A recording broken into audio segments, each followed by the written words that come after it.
마태복음 16장 13절로부터 20절까지 한 절씩 교독하겠습니다.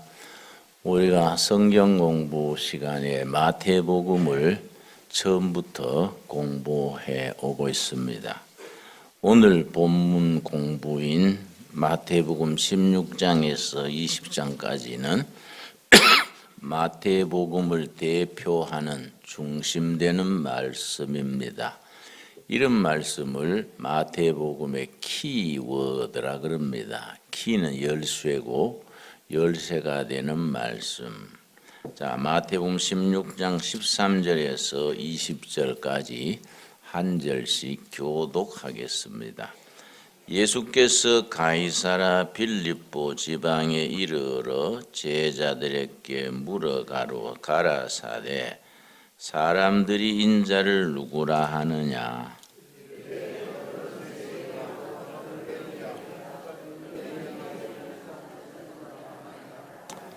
가라사대 너희는 나를 누구라 하느냐.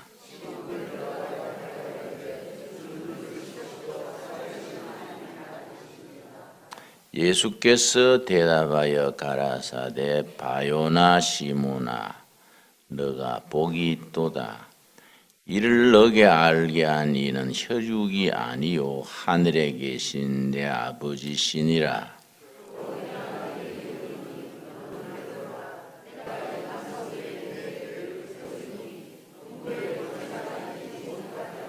내가 천국 열쇠를 너게 주리니 너가 땅에서 무엇이든지 매면 하늘에서도 매일 것이요 너가 땅에서 무엇이든지 풀면 하늘에서도 풀리리라 하시고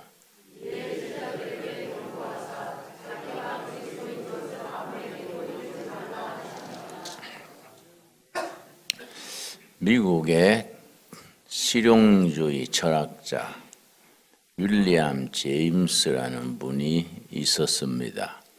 미국의 철학은 유럽과는 달리 관념론이나 형이상학에 깊이 있는 철학이 아니고 프라그마티즘이라 그래서 미국 사람답게 실용주의라 그럽니다.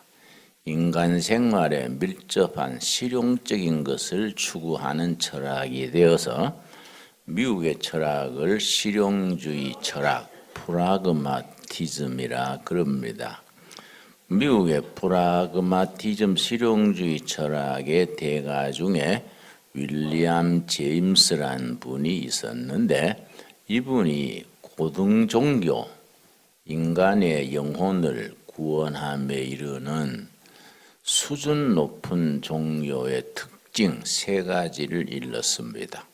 그 세 가지를 갖춘 종교라야 인간 정신 세계에 도움을 주는 고등종교가 될 수 있다.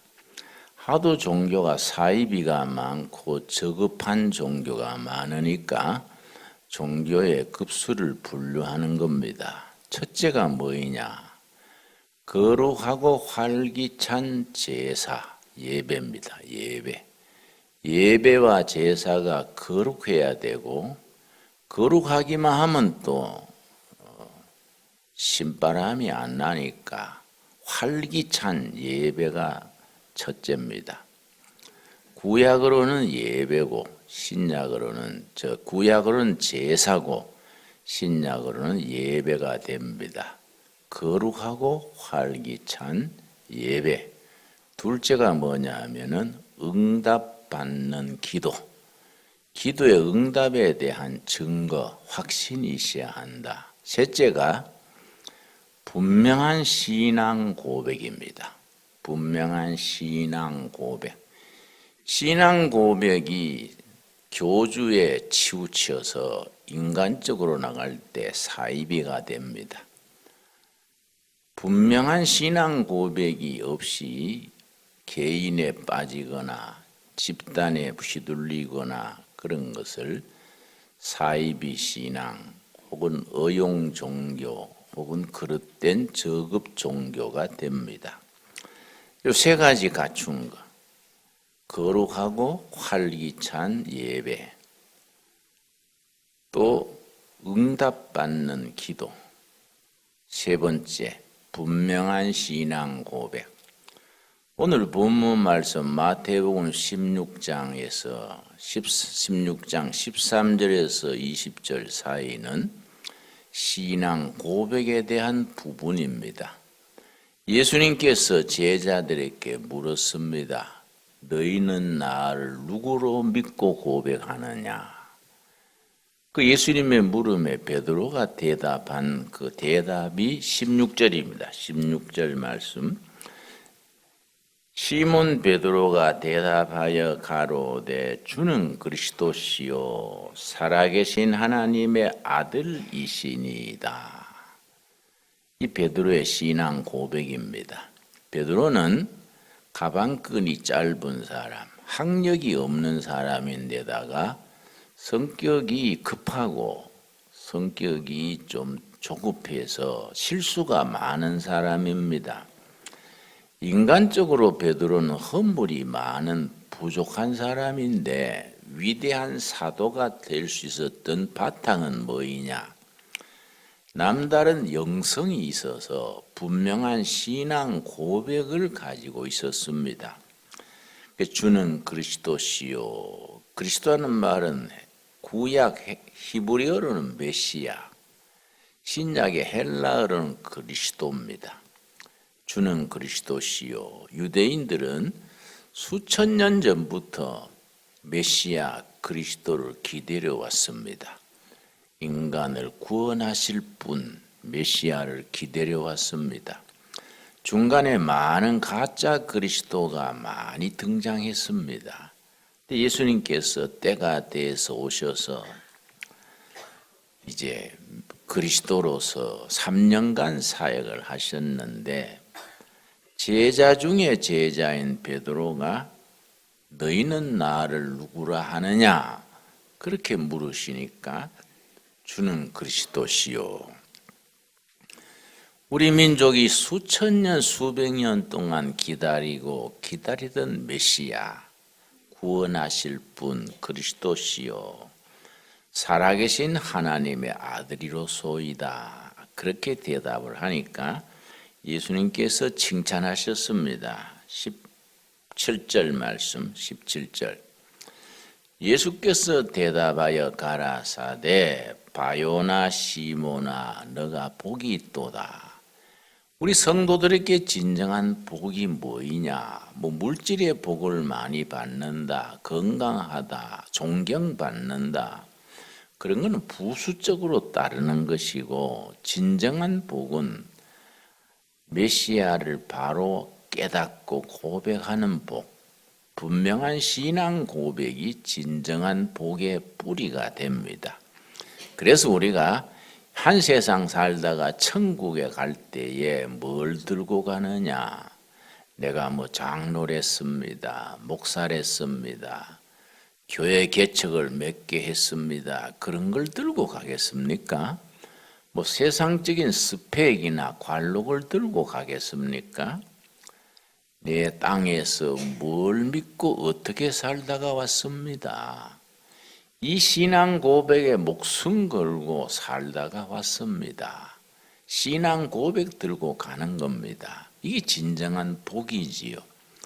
그 베드로가 분명한 신앙 고백으로 주는 그리스도 메시아시요 살아계신 하나님의 아들이십니다. 그랬더니 예수님께서 너가 복이 있다. 너가 정말 복이 있다. 이를 너게 할 이는 혈육이 아니요 하늘에 계신 아버지시니라. 하나님 아버지가 너를 그렇게 알게 해주신 것이다. 네 재주로 네 능력으로 그런 걸 그렇게 알았겠느냐. 성령의 감동으로 알게 된 것이다. 그 뒤에 가서도 베드로가 예수님한테 우리 주님 헬라말로 아도나이입니다.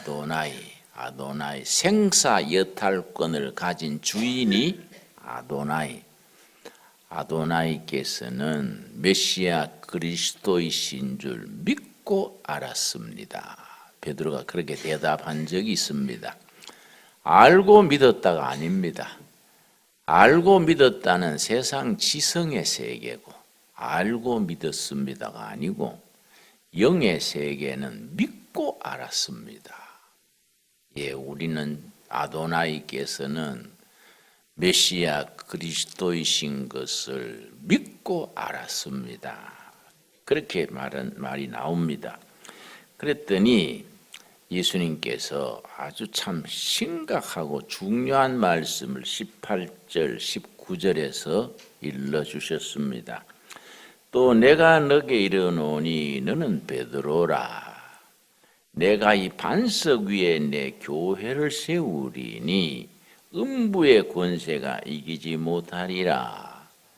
너는 베드로라. 베드로란 말이 반석, 큰 바입니다. 반석. 너는 반석 베드로다. 이 반석 위에 교회를 세우겠다. 지옥의 권세가 이 반석 위에 침노하지 못하겠다. 이 부분에 대한 해석이 캐톨릭 교회와 개신교회가 갈라집니다. 캐톨릭 교회는 이 인간 베드로 위에 교회가 서 있다. 그래서 베드로를 제1대 교황으로 인식합니다. 베드로가 1대 교황이고 2대, 3대 지금까지 교황권이 계속 내려오는 거지요. 그 베드로 1대 교황 밑에 교황 제도가 서고 교황 밑에 신부님들이 쭉 있고 그 밑에 신도들이 있습니다. 베드로 1대 교황 위에 교회가 서 있다. 그래서 교황권을 굉장히 높여서 좀 지나친 교리입니다만 교황무오설, 교황은 절대 오류나 실수나 허물이 없다. 교황무오설이라 그럽니다. 그렇게 이제 교리를 전개하는데 500년 전에 우리 개신교 개혁자들이 그거는 성경적이 아니다. 베드로 위에 어떻게 교회를 세우냐? 뭐 베드로 덩어리에 교회 세우냐? 베드로 뼈 위에 교회를 세우냐? 예수님께서 말씀하신 것은 인간 베드로 위에가 아니다. 그럴 수밖에 없는 것이 마태복음 16장에서 이렇게 고백했는데 그 뒤에 가서 베드로가 예수님을 부인하기도 하고 너무 인간적인 약한 면을 보여줬습니다. 예수님이 잡혀가셔서 이제 채찍질 당하시고 할 때에 베드로가 어떻게 했습니까?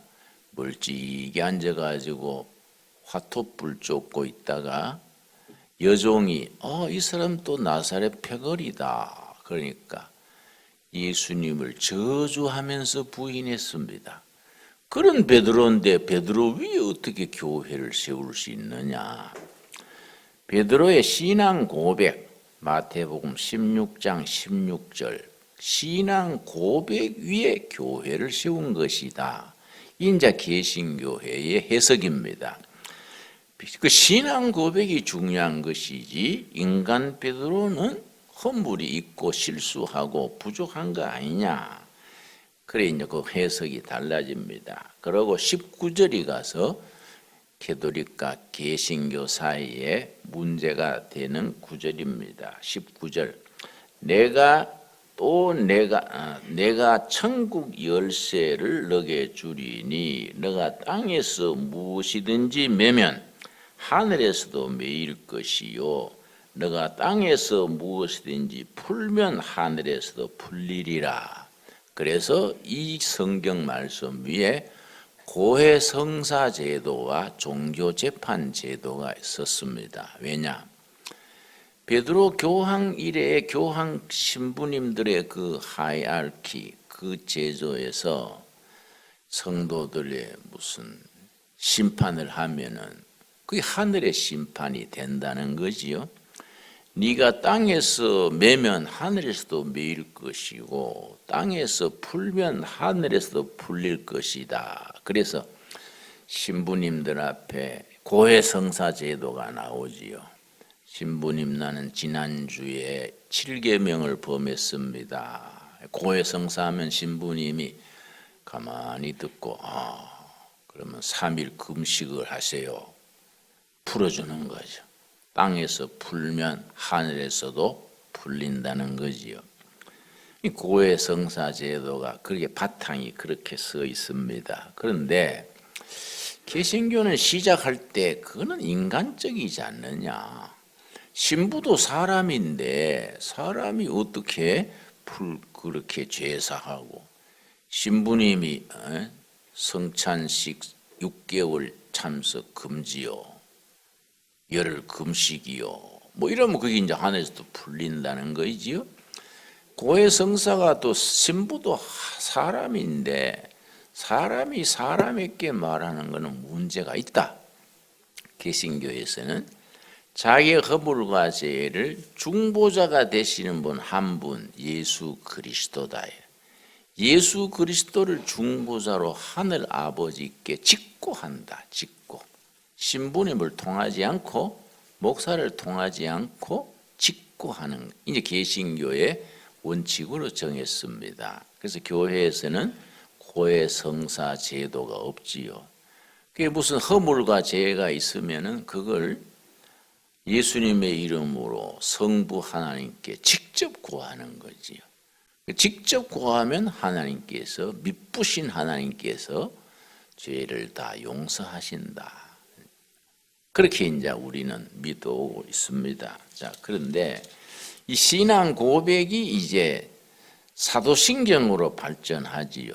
가장 짤막한 고백은 마태복음 16장 16절의 베드로의 고백이고, 나중에 예수님이 승천하신 이후에 12 제자들이 모여서 교회의 고백을 정했습니다. 그걸 사도신경 그럽니다. 사도신경이 시작될 때 어떻게 됐냐면은, 전해오는 전설로는 12 사도가 다 모여가지고 우리 성도들이 믿는 내용을 정해야겠다. 왜냐? 뭐 들쭉날쭉 하니까, 이게 옳다 저기 옳다, 믿음의 내용이 들쭉날쭉 하니까 성도들이 뭘 믿어야 될 것을 우리가 기준을 정해주자. 그래서 사도신경이 나왔는데, 어떻게 정했다는 거 하니, 베드로가 이제 나는 전능하신 하나님을 믿습니다. 그 뒤에 이제 요한이 그 외아들 예수 그리스도를 믿습니다. 12 사도가 한마디씩 한 것이 합쳐서 사도신경이 됐다. 교회 신앙 고백의 기준이 된 겁니다. 이게 사도신경이지요. 그래서 교회에서 이제 참 신앙을 판단할 때에 첫째 되는 기준이 사도신경을 믿습니까? 예. 그럼 첫 단계 통과지요. 그래서 세례 문답할 때에 첫 번째 묻는 것이 사도신경을 한번 외워보세요. 그러면 이제 사도신경을 쭉 외우면은 그대로 믿습니까? 예, 믿습니다. 그럼 1단계 통과요. 그 다음 이제 다음 질문으로 나가는 겁니다. 그래서 사도신경 신앙 고백을 분명하게 고백하고 예, 믿습니다. 이게 이제 신앙인의 기초가 됩니다. 그런데 이제 구약 시대에 문제가 되는 거지요. 그럼 사도신경은 사도들에 의해서 이루어진 것이 사도신경인데, 사도들 이전에는 신앙 고백이 없었을까? 이게 이제 논란의 대상이 된 겁니다. 사도 이전에는, 그러면은 구약 시대에는 사도신경 같은 신앙 고백이 없었을까? 이게 이제 교회사의 논란이 되어 왔는데, 신학자들이 구약을 깊이 연구해서 구약에도 사도신경에 합당한 신앙 고백이 있었다. 대표적으로 두 곳을 잡습니다. 신명기 26장 5절에서 9절이 구약의 사도신경에 속하고, 여호수아서 24장 1절에서 15절까지가 구약의 사도신경에 속한다. 신학계에서 그렇게 정리를 한 겁니다. 자, 신명기 26장 우리 한번 찾아보겠습니다. 신명기 26장 5절 말씀. 자, 구약의 사도신경이라고 일컫는 신명기 26장. 신명기란 말에 신명이란 말이 한문으로 신명이 복습이란 말입니다. 총정리 그런 뜻입니다. 모세가 죽기 한 달 전에 세 편의 설교를 쭉 총정리, 광야 40년 동안에 하나님께서 주신 모든 율법을 총정리해서 가나안 땅에 들어가면 이 율법을 지키고 이렇게 살아라. 그걸 이제 전해 주셨는 것이 신명기입니다. 신명기는 모세의 설교 세 편이 모여서 신명기가 이루어졌는데, 신명이란 말이 복습이란 말이지요. 총정리란 그런 뜻이지요. 26장 5절에서 9절까지가 구약의 사도신경에 해당하는 말씀이다. 그렇게 이제 인정을 합니다. 자, 5절 말씀, 26장 5절. 너는 또 너 하나님 여호와 앞에 아뢰기를 내 조상은 유리하는 아람 사람으로서, 조상의 뿌리를 말하는 겁니다. 우리 조상이 처음에는 방랑하는 아람인으로서 소수의 사람을 거느리고 애굽에 내려가서 거기 우거하여 필경은 거기서 크고 강하고 번성한 민족이 되었더니, 그 다음 조상의 뿌리를 말하고 난 뒤에 6절이 신앙 고백에 나오는 밭과 같습니다. 어떤 바탕에서 신앙 고백이 나오느냐, 6절이 중요합니다. 애굽 사람이 우리를 학대하며 우리를 괴롭게 하며 우리에게 중력을 시키므로, 애굽 땅에 가서 처음 요셉이 총리돼서 갔을 때는 대접받았는데 세월이 지나니까 요셉의 공로는 잊어버리고 모두 이스라엘 사람들을 박해하기 시작했습니다. 그래서 학대하고 괴로움 당하고 강제 노동을 했습니다. 그렇게 학대받고 고통당하고 괴로움을 당하면서 신앙 고백이 생긴 겁니다. 힘들고 괴로우니까 하늘을 쳐다보고 하나님 찾는 겁니다. 편안한 자리에서야 뭐 하나님을 잊어버리기 쉽지 않습니까? 그래서 우리가 신앙 고백에는 병아리 신앙이 돼야 된다. 왜 그런 말 하느냐 하면은, 여러분 병아리가 마당에 뛰어노는 거 보면은 병아리가 물 마십니다. 물 한 그릇 마시고 꼭 하늘 쳐다보고 생깁니다. 물 마시고 하늘 쳐다보고 생기고 물 마시고 하늘 쳐다보니까 우리 신앙이 늘 병아리가 하늘 쳐다보듯이 하늘을 바라보는 신앙이라야 거기서 신앙 고백이 생기는데, 어떨 때 쳐다보느냐? 잘 먹고 잘 살고 모든 것이 순탄할 때야 하늘 쳐다보지 아니하지요. 그러니까 하늘 쳐다보는 고통, 왕따, 강제노동, 그 속에서 신앙 고백이 나오는 풍토가 이루어진다는 겁니다. 그래서 7절부터 9절 사이에 구약의 신앙 고백에 네 기둥이 나옵니다. 네 기둥. 구약의 신앙 고백에 네 기둥이 있다. 첫째, 7절 말씀. 우리가 우리 조상의 하나님 여호와께 첫째 부르짖었더니, 첫째가 고난 중에서 부르짖는 신앙입니다. 첫째입니다. 부르짖었더니, 고난, 고통, 중노동 속에서 힘드니까 병아리가 하늘 쳐다보듯이 부르짖었더니, 첫째가 부르짖는 신앙. 그 다음 여호와께서 우리의 음성을 뭡니까? 들으시고 들으시는 하나님. 첫째는 부르짖는 백성, 둘째는 들으시는 하나님. 부르짖어야 들으시는 것이지 부르짖고 기도하지 않으면 하나님의 응답이 없는 겁니다. 우리가 신앙의 구조가 그렇습니다. 부르짖을 때에 하나님이 응답하시는 것 기본입니다. 들으시고 우리의 고통과 신고와 압제를 하감하시고 8절 말씀 여호와께서 강한 손과 편팔과 큰 위엄과 이적과 기사로 우리를 애굽에서 그다음 뭡니까? 인도하시는 하나님의 손길. 고난과 고통 중에 부르짖으면 들으시고 인도하시는 하나님의 손길. 인도하여 내시고 인도하시는 하나님. 세 번째 기둥입니다. 네 번째 기둥이 9절 마지막이지요. 이곳으로 인도하사 이곳 곧 젖과 꿀이 흐르는 땅을 주셨나이다. 젖과 꿀이 흐르는 땅을 주셨나이다. 네 번째죠.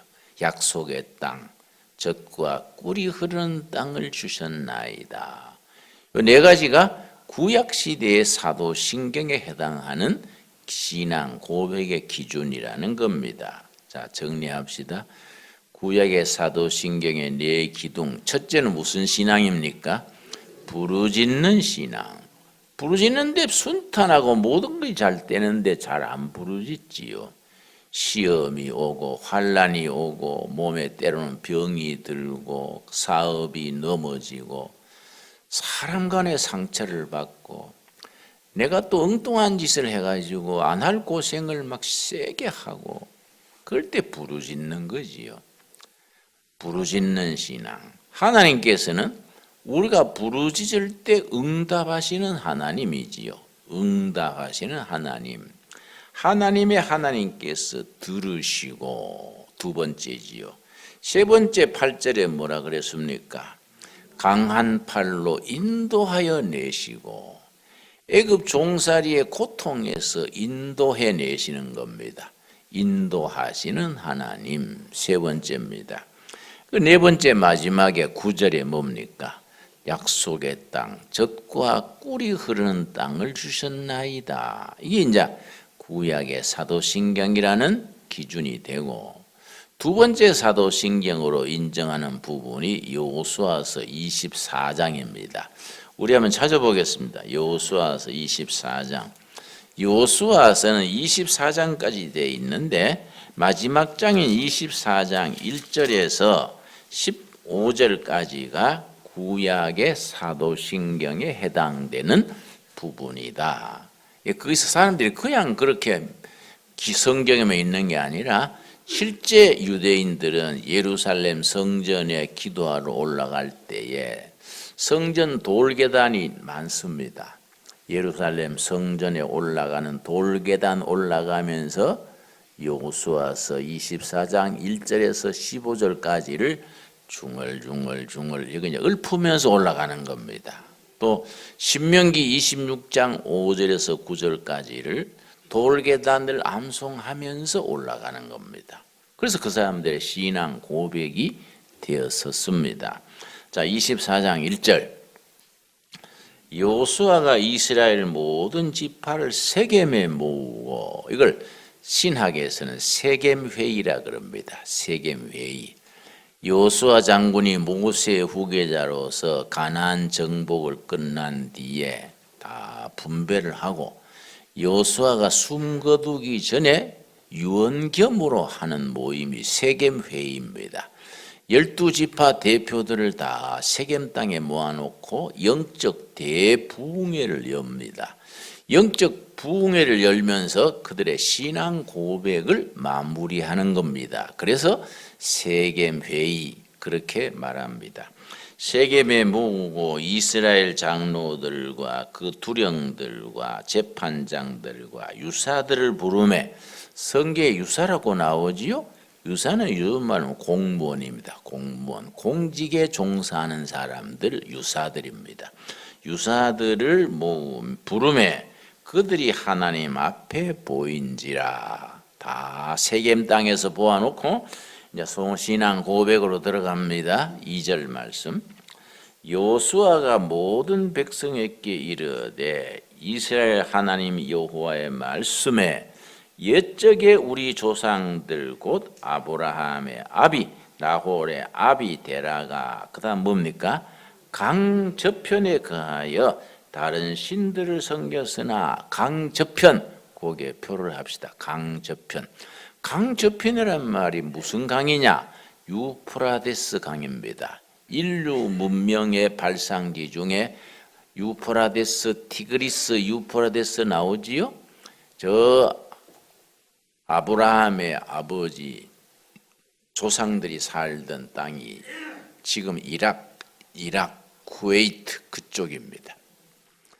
그 땅과 이스라엘 땅 사이에 강이 크게 흐르는데 그 유프라데스 강입니다. 강 저편에 우리 조상들이 살 때에 세상 신을 섬겼다. 사람이 만든 신을 섬겼다. 그런데 우리가 하나님의 부르심으로 강 이편으로 유프라데스 강을 건너와서 가나안 땅에 참 하나님을 알게 됐다.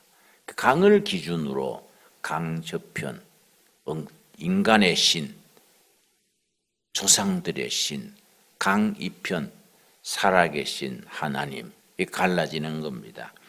강 저편에 거하여 다른 신들을 섬겼으나 3절 내가 너희 조상 아브라함을 강 저편에서 이끌어내어 하나님이 불러내신 겁니다. 가나안으로 인도하여 온 땅을 두루 행하게 하고 그 씨를 번성하게 하려고 그에게 이삭을 주었고 강 저편에 살고 있던 아브라함을 하나님이 불러내신 거이죠. 어디서 불러내느냐? 창세기 12장 1절 아브라함을 하나님이 찾아오셔서 네 본토 친척 아비 집을 떠나서 내가 너께 줄 땅으로 가라. 이 가나안 땅이지요.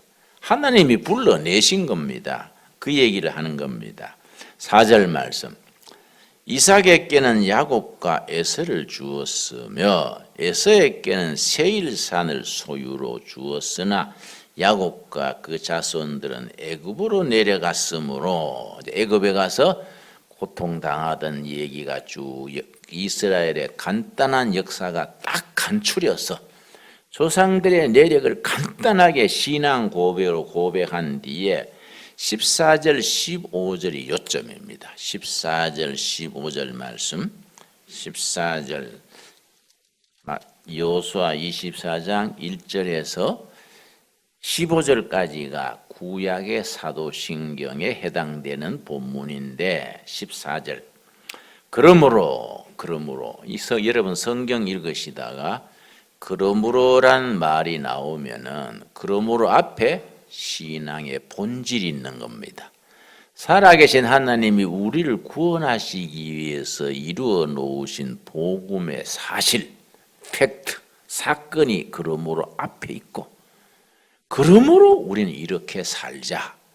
그러므로 뒤에 윤리, 우리의 삶의 내용이 뒤따르는 겁니다. 그래서 그러므로라는 단어가 그 앞에는 영적인 원리, 구원의 사건, 그러므로 뒤에는 우리 인간은 어떻게 살아야 한다. 삶의 내용이 뒤따라 나옵니다. 자, 14절 다시 읽습니다. 그러므로 말의 의미를 아셨지요? 그러므로 이제부터는 여호와를 경외하며 성실과 진정으로 그를 섬길 것이라. 너희의 열조가 어디입니까? 강 저편. 무슨 강이지요? 유프라데스 강 저편과 애굽에서 섬기던 신들을 제하여 버리고 여호와만 섬기라.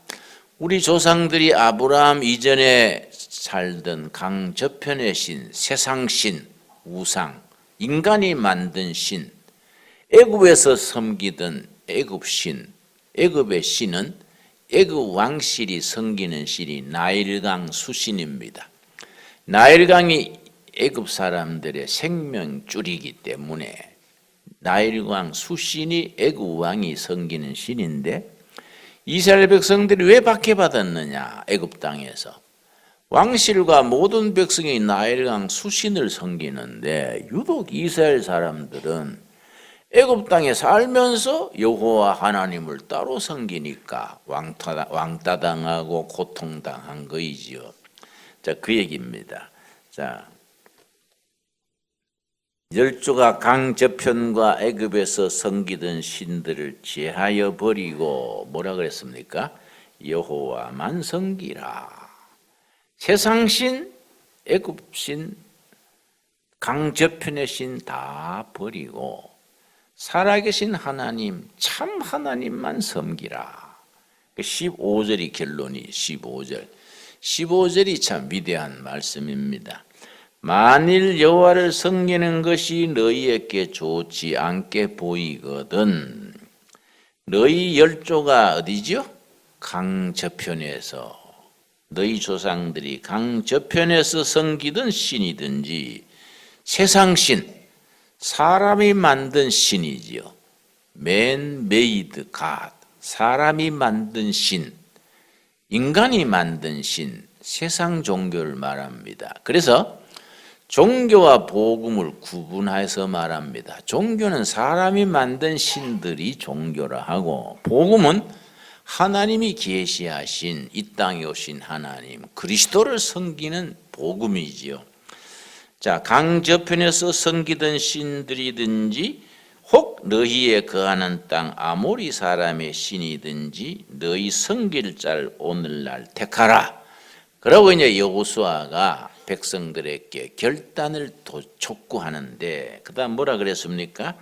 오직 나와 내 집은 여호와를 섬기겠노라.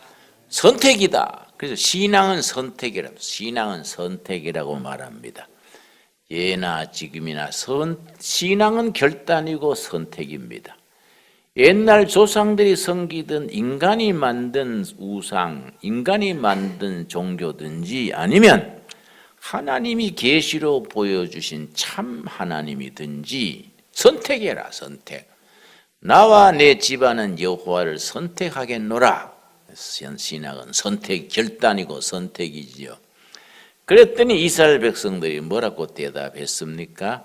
16절이 백성들이 전부 그 자리에서 세겜 땅에서 한 목소리로 하나님께 이제 응답합니다. 16절이지요. 백성이 대답하여 가로되 여호와를 버리고 다른 신들 섬기는 일을 우리가 결단코 하지 아니하오리라. 절대 우리도 당신처럼 여호와를 버리고 세상 신 따르지 않겠습니다. 거기에서 이제 큰 돌을 세워가지고 기념을 삼고 세겜 결단, 영적 부흥회를 한 겁니다. 여호수아서 24장이 굉장히 중요한 거지요. 그래서 구약의 신앙 고백은 유프라데스 강을 중심으로 해서 강 저편, 강 이편, 강 저편의 세상신, 인간의 신, 강 이편의 참신 하나님, 강 저편이냐 이편이냐 이렇게 갈라지는데 신약에 가면은 강 저편, 강 이편은 공간 개념이지요. 강 저편, 이편 공간 개념인데 신약에 오면은 복음은 바뀝니다. 에베소서 2장입니다. 에베소 2장. 에베소 2장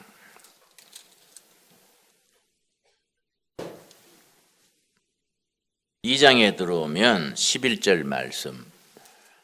공간 종교에서 시간 종교로, 공간 개념에서 시간 개념으로 성화가 됩니다. 변화가 됩니다.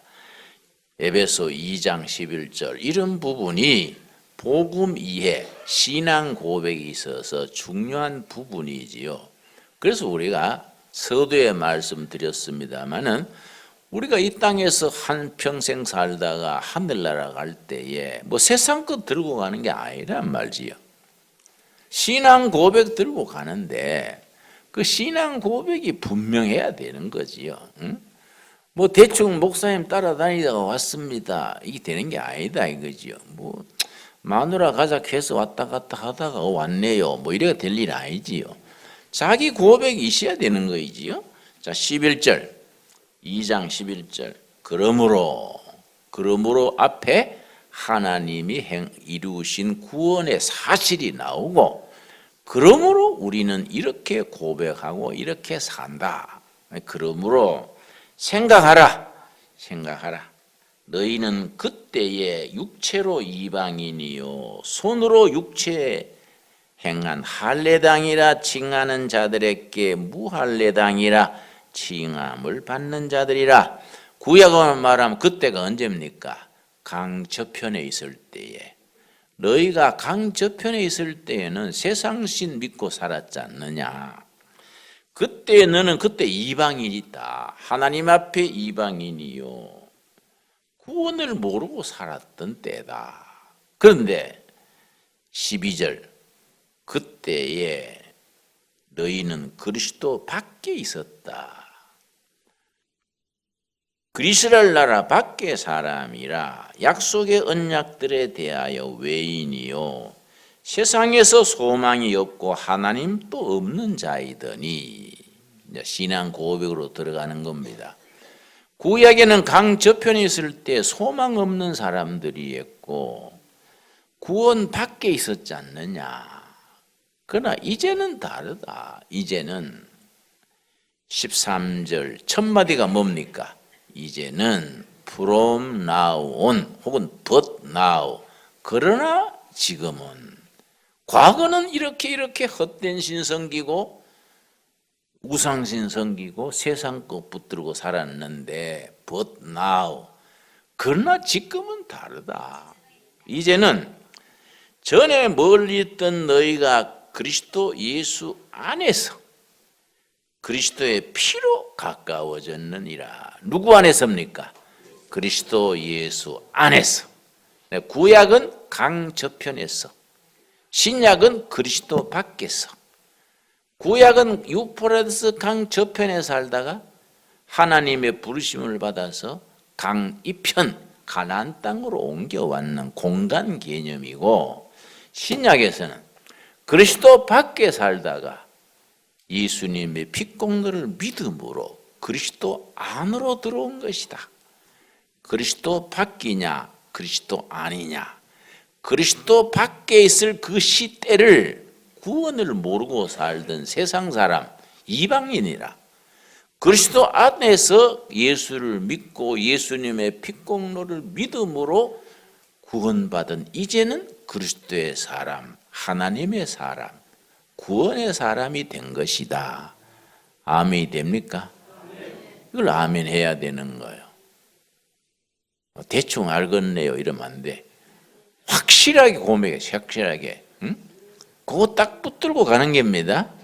자, 이제는 전에 멀리 있던 너희가 그리스도 예수 안에서 그리스도의 피로 가까워졌느니라. 14절. 그는 우리의 화평이신지라. 화평이라는 말은 살롬인데 살롬. 관계를 맺게 해주는 관계. 살롬 화평. 하나님과 나와의 원수된 관계. 하나님과 내 관계를 가로막는 것이 뭐였겠습니까? 죄죠, 죄. 그 죄를 옮겨주고 하나님과 관계를 회복시켜주는 중보자가 있어요. 복덕방이죠, 복덕방. 그게 누구란 겁니까? 예수 그리스도. 예수 그리스도가 우리의 관계를 맺게 해주신 화평이다. 살롬이다. 예수님은 우리의 살롬이 화평이신지라. 하나님과 우리 사이에 가로막고 있던 죄를 다 치우고 구원받은 성도, 죄와 허물이 용서된 성도가 되게 하셨다. 그게 이제 구원에 대한 고백이지요. 자, 그는 우리의 화평이신지라. 둘로 하나를 만드사 중간에 막힌 담을 허시고. 아멘 하십니까? 예. 이런 고백을 분명히 해야 되는 거지요. 이런 고백을 분명히 하는데, 에베소서 2장 8절을 보겠습니다. 2장 8절 말씀.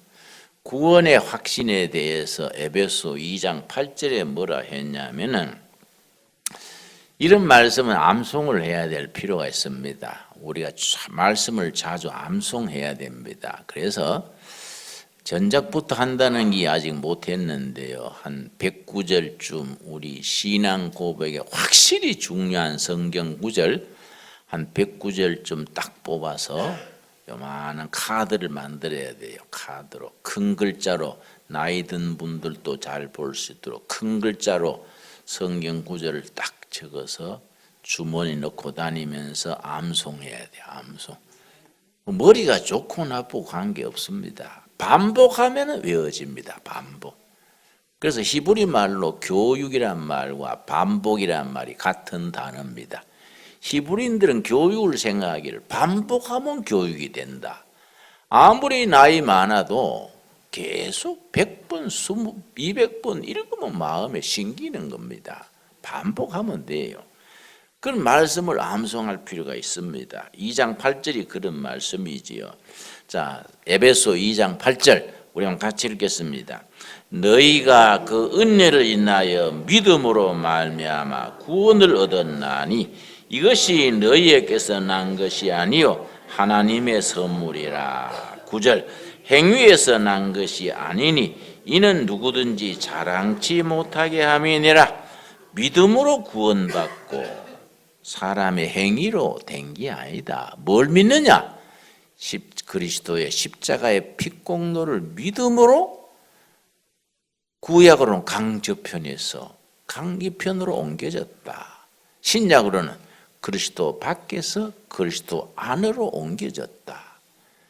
그리스도 밖에 있을 때 하나님과 우리 사이는 죄가 가로막혀서 관계가 끊어졌다.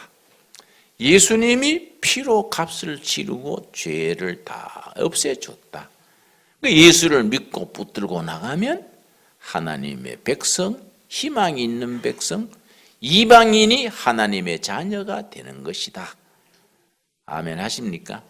요걸 붙들고 나가는 거이지요. 베드로가 그 점에서 사도 중에 사도지요. 너희는 나를 누구라 하느냐? 마태복음 16장에서 그렇게 물었더니 16장 16절에서 주는 메시아 그리스도시요 살아계신 하나님의 아들이로소이다. 이렇게 대답하고 신앙 고백이지요. 그 신앙 고백에 가장 짧게 표현한 신앙 고백의 원형입니다. 원형. 그 원형에서 사도신경이 나오고 또 구약의 신앙 고백이 나와서 우리 신앙이 일관된 고백으로 우리가 고백하고 신앙생활을 하게 됩니다. 오늘 거기까지 기도하겠습니다. 하나님 감사합니다. 오늘 또 거룩한 성일에 나의 날이니 거룩히 지키라 하신 말씀 받들어 오전에 예배 드리고 성도의 공동체 식탁을 나누고 오후에 마태복음 16장에 신앙 고백의 장을 우리가 함께 읽고 공부하였습니다. 주는 그리스도 메시아시요 살아계신 하나님 우리들의 주인이십니다. 베드로의 고백이 우리들의 고백이 되게 하여 주시옵소서. 예수님 이름 받들어 기도드렸사옵나이다. 아멘.